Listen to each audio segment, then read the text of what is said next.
बाजार जो कि एक दायरे में कामकाज कर रहे हैं, बढ़िया तेजी के साथ खुले, तेजी को होल्ड कर रहे हैं और उस तेजी के साथ firmly slowly and steadily day high के आसपास ब्रॉडर मार्केट से हो जाते हुए दिखाई पड़ रहे हैं। निर्मल बैंक सिक्योरिटी से नीरव छेड़ा सर हमारे साथ मौजूद हैं, जिनसे हम बातचीत करेंगे मार्केट्स को लेकर भी, इंडिविजुअल स्टॉक्स को लेकर भी। नीरव सर नमस्कार, स्वागत है कार्यक्रम में। पहले तो मार्केट्स पे एक व्यू दीजिए, क्योंकि नया हाई पे हाई तो बन रहा है, लेकिन आज के लिए बाजार एक अच्छे गैप को होल्ड कर रहा है और बहुत ही दायरे में है। जहां स्टॉक थे वहीं स्टॉक है पिछले 2 से ढाई घंटे से। आप कैसे दिन बिता रहे हो अपना इस मार्केट को देखकर?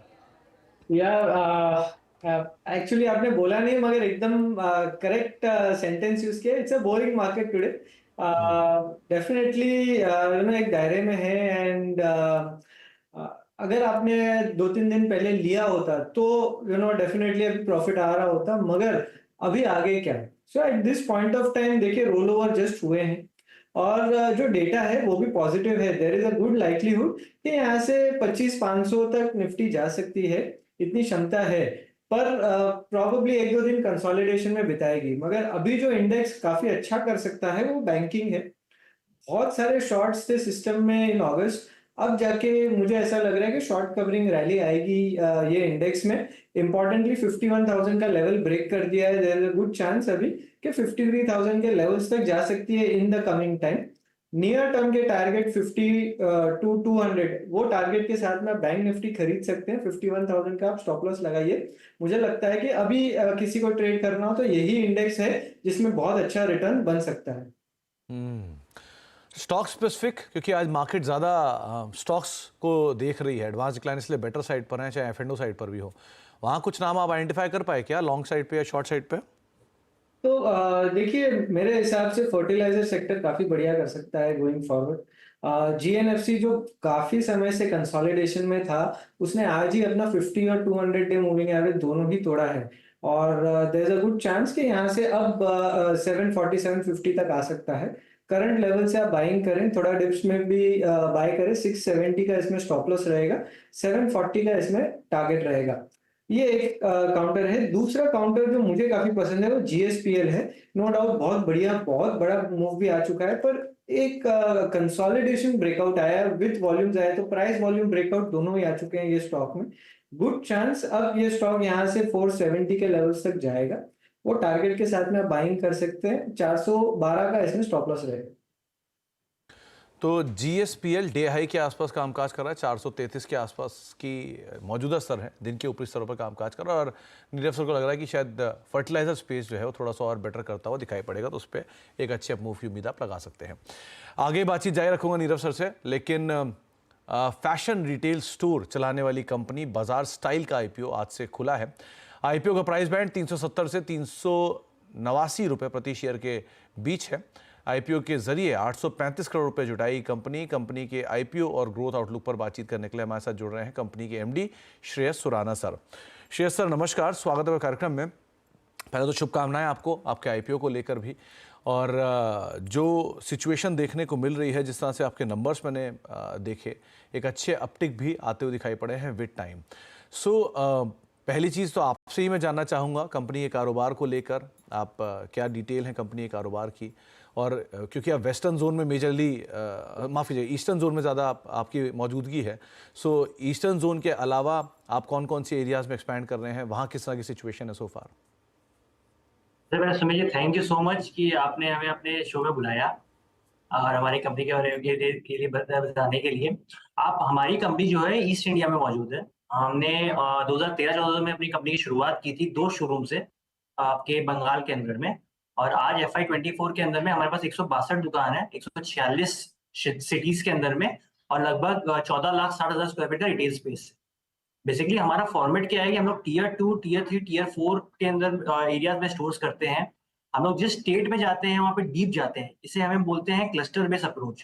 क्लस्टर बेस्ड अप्रोच में हम लोग क्या कर रहे हैं कि टियर 2, टियर 3, टियर 4 में जा रहे हैं, जहाँ की बहुत ज्यादा अनऑर्गेनाइज मार्केट है और वहाँ पे बहुत स्कोप है ऑर्गेनाइज पेनिट्रेशन का। वहाँ पे दुकान खोलते हैं, एसी लगा के ट्रायल रूम की फैसिलिटी देते हैं कस्टमर को बहुत वाइड रेंज ऑफ प्रोडक्ट देते हैं और संग में फैशन देते हैं। हमारे पास 57 लोगों की खड़ी टीम है जो दिन रात मेहनत करती है बाइंग में, सोर्सिंग में, डिजाइनिंग में।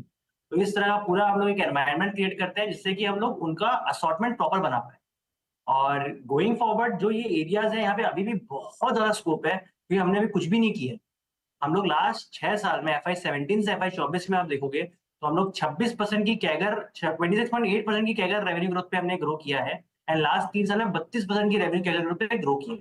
तो हमारा इंटेंट वही रहेगा कि गोइंग फॉरवर्ड भी हम लोग इसको ट्राई करेंगे ये नंबर्स को अचीव करें। तो श्रेयस सर, 2-3 चीज़ें और मैं आपसे पूछना चाहूँगा, क्योंकि जो आप रिसेंटली फंड रेज कर रहे हो उसमें कुछ OFS है और कुछ फ्रेश इशू भी है। सो जो फंड रेजिंग है उसका इस्तेमाल किस तरह से आप कर रहे हो? मेजर आपका रेवेन्यू उड़ीसा और पश्चिम बंगाल से है, लेकिन आप लोग आंध्रा, उत्तर प्रदेश, बाकी एरियाज़ में भी मौजूदगी आपकी है। सो जो नेक्स्ट लैग ऑफ एक्सपेंशन है वो आप किस तरफ आता हुआ देख रहे हो? तो सबसे पहले तो हमारा जो प्राइमरी राउंड हो रहा है वो पूरा डेट रिपेमेंट के लिए हो रहा है। जो हमारे इंटरेस्ट कॉस्ट जो भी जा रहे हैं, हमारे लगभग 13 करोड़ का इंटरेस्ट कॉस्ट रहा है इस साल के लिए, जो हम लोग डेट रिपेड कर देंगे तो इसका सीधा बेनिफिट हमें पैक पे मिलेगा। और हमारी एक्सपेंशन प्लान के अंदर आप देखोगे तो हमारे अभी है ना, हमने 2 पार्ट में कंपनी को डिवाइड कर रखा है। एक है कोर स्टेट हो गए हमारे बंगाल, उड़ीसा, बिहार और आपके असम। ये 4 स्टेट है जहाँ पे हम लोग आगे इंटेंट और ग्रो करेंगे। और इसके अलावा झारखंड और यूपी, ये हमारे 2 स्टेट है जो फोकस स्टेट्स है, जहाँ पे हमने लास्ट 1-1.5 साल से अपनी जर्नी काफी अच्छी तरह से शुरू कर दी। तो टारगेट रहेगा इसी स्टेट्स के एक्सपेंड करना। ओके, इसके तो अलावा श्रेयस सर, 2 चीज़ें और। कोविड के बाद, क्योंकि जो मैं नंबर पढ़ रहा था, कोविड के बाद एक मेजर वहाँ पर डैमेज आया था और उसके बाद आप लोग ने बहुत स्ट्रांगली कम बैक किया। मतलब कहीं मैंने ये भी पढ़ा कि आप लोग फास्टेस्ट ग्रोइंग फैशन रिटेलर हैं नॉर्थ ईस्टर्न स्टेट्स के अंदर। सो अभी की सिचुएशन सिनेरियो कैसी है? और second half of the year, क्योंकि आपके लिए सबसे इंपॉर्टेंट होता है, वहाँ पर ज़्यादा अच्छे फुटफॉल्स आते हैं। सो उसके लिए किस तरह की तैयारी मान के चले हम? नहीं, जैसे आपने कहा, हम लोग FY17 से FY24 में हम लोग फास्टेस्ट ग्रोइंग वैल्यू रीटेलर रहे हैं। हमारा लार्जेस्ट रिटेल फुटप्रिंट है ईस्ट इंडिया के अंदर, आज के डेट के अंदर में। और अभी तक जैसे जो लग रहा है, हमें माहौल लग रहा है फेस्टिव की तैयारी जो लग रहा है, मार्केट हमें अच्छा लग रहा है। हम लोग फेस्टिव की पूरी तैयारी करते हुए चल रहे हैं। और लास्ट ईयर में हमने 9.54% की L2L ग्रोथ दी थी। मतलब पुराना स्टोरों में हम लोग 9.5% की ग्रोथ ली थी, सेम स्टोर की सेल ग्रोथ के अंदर में। तो हमें इंटेंट लग रहा है कि हम लोग, ये नंबर एक अच्छा नंबर है, जो हमें इंटेंट लग रहा है कि ये अचीवेबल हो सकता है। सर, फर्दर अगर मैं रेवेन्यू ब्रेकअप देखूँ, क्योंकि कहीं पे ये भी मैंने पढ़ा है कि जो आपके ब्रांडेड जो प्रोडक्ट्स हैं उससे 37 या 40% के आसपास के रेवेन्यूज आप शायद जनरेट करते हो। सो अगर आप उसका एक बाइफर्केशन दे पाओ मुझे, किस तरह के रेवेन्यू ब्रेकअप रहते हैं आपके स्टोर वाइज? 38% हमारा रेवेन्यू प्राइवेट लेबल से आता है, जो कि 10 ब्रांड लेबल्स हैं हमारे, जो एक्सक्लूसिवली हमारे यहीं पे मिलते हैं, जो हम ही मैन्युफैक्चर करवाते हैं मैन्युफैक्चर लोगों से।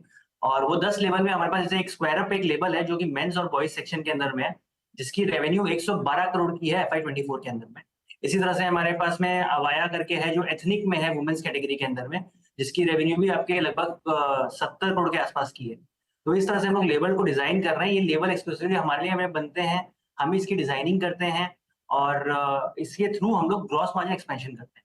लास्ट 3 साल में हमने 64% की कैगर पे इसे ग्रो किया है, जो कि हमारे मार्जिन एक्सपेंशन में आप देखोगे तो आपको दिखेगा कि मार्जिन भी हमने काफी अच्छे एक्सपेंड किया।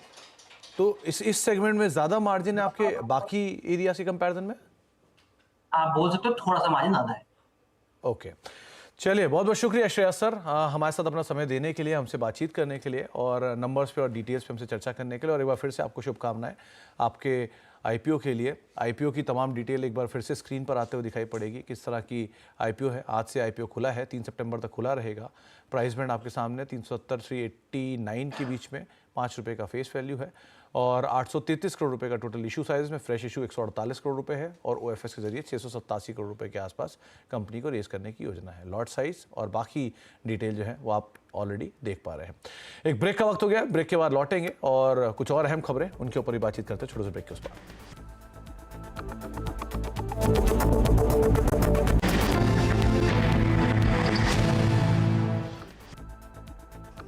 आप देख रहे हैं मीडिया मंत्रा और बाजार की नजर अब कल से आने वाले अगस्त ऑटो बिक्री के अनुमान पर है। क्या अनुमान है, इन पर भी बातचीत करते हैं। यतिन मुत्ता हमारे साथ मौजूद भी हैं। तो यतिन, परसों से रादर संडे से जो ऑटो सेल्स के नंबर्स के आंकड़े आएंगे, क्या अनुमान लगाकर चला जाए? तो देखिए, टिपिकली ये फेस्टिव सीजन की स्टार्ट है और मॉनसून भी अच्छे हुए हैं। हालांकि इन्वेंट्री बिल्डअप हुई है क्योंकि लोग इंतजार कर रहे हैं नए लॉन्चेस का। तो 4 व्हीलर सेल्स थोड़ी स्लो हो सकती हैं और रिटेल सेल्स में थोड़ा बहुत आप स्लो डाउन देख रहे हैं। हालांकि जो रूरल मार्केट्स हैं जहां प्राइमरीली ट्रैक्टर सेगमेंट और 2 व्हीलर अच्छा करता है, वो सेगमेंट में थोड़ी बहुत आपको इंप्रूवमेंट आते हुए दिखेगी साल दर साल बेसिस पे। अगर हम ट्रक सेल्स की बात करें तो म्यूटेड रहेंगे साल दर साल बेसिस पे। और नज़र कर लेते हैं अब एस्टिमेट्स पे कि स्ट्रीट क्या मान के चल रहा है। कमर्शियल व्हीकल प्लेयर्स से शुरुआत करते हैं, जहां टाटा मोटर्स और अशोक लेलैंड दोनों ही कंपनीज की बिक्री में लगभग 5 से 6% की गिरावट आप साल दर साल बेसिस पे देखेंगे। टाटा मोटर्स की स्पेसिफिकली बात करें तो ट्रक सेगमेंट में स्लो डाउन है। अशोक लेलैंड में भी पिछले साल का बेस बढ़ा है, जिसके कारण आप ये टाइम थोड़ी बहुत सेल्स में प्रेशर देख सकते हैं। 14,600 के आसपास बिक्री का अनुमान है अशोक लेलैंड का। 4 व्हीलर स्पेस में आएंगे तो ग्रोथ यहाँ भी म्यूटेड दिखेगी। मारुति हो चाहे महिंद्रा एंड महिंद्रा का ऑटोमोटिव सेगमेंट हो, दोनों ही तरफ आपको 4% की साल दर साल बेसिस पे गिरावट दिखेगी। लास्ट ईयर दोनों ही कंपनीज ने बेहतरीन नए प्रोडक्ट्स लॉन्च किए थे, तो वो 1 साल हो चुका है पूरे प्रोडक्ट पाइपलाइन को लॉन्च किए हुए, तो कहीं ना कहीं वो बेस भी टेपर कर रहा है और डिमांड भी थोड़ी बहुत स्लो होती हुई नज़र पड़ रही है। ट्रैक्टर सेगमेंट हालांकि M&M का अच्छा करना चाहिए, लगभग 4 से 5% की ग्रोथ आप साल दर साल बेसिस पे एक्सपेक्ट कीजिए। 4 व्हीलर की जैसे कि मैंने पहले बात की कि नंबर्स अच्छे आने चाहिए, क्योंकि रूरल डिमांड काफ़ी अच्छी है, नए लॉन्चेस अच्छा कर रहे हैं। बजाज ऑटो, TVS मोटर्स, इन दोनों कंपनियों में 10-10% की ग्रोथ दिखेगी। हालांकि आइशर मोटर्स की लो एंड एनफील्ड सेल्स अभी भी थोड़ी बहुत स्लगिश रहने की उम्मीद है। 72,000 यूनिट्स की बिक्री का अनुमान है, जो लगभग 7% कम है पिछले साल के मुकाबले। और हीरो मोटोकॉर्प की सेल्स बिल्कुल फ्लैट होनी चाहिए, 4,90,000 यूनिट्स, 5 लाख यूनिट्स के आसपास हीरो मोटोकॉर्प की बिक्री का अनुमान है। तो ये ऑटो सेल्स के नंबर, जो कि अनुमान किस तरह के आंकड़े रह सकते हैं, 1 तारीख से नंबर्स आएंगे, तो 2 व्हीलर, तमाम कमर्शियल व्हीकल, पैसेंजर व्हीकल के नंबर आपको इतने बता दें। बहुत बहुत शुक्रिया नितिन, ये तमाम डिटेल हमसे शेयर करने के लिए। एक और ब्रेक का वक्त हो गया, ब्रेक के बाद लौटेंगे और खिलाड़ियों का अपडेट, हफ्ते का आखिरी कारोबारी सत्र है, लेट्स सी कैसे कामकाज कर रहा है। छोटे से ब्रेक के उस पार।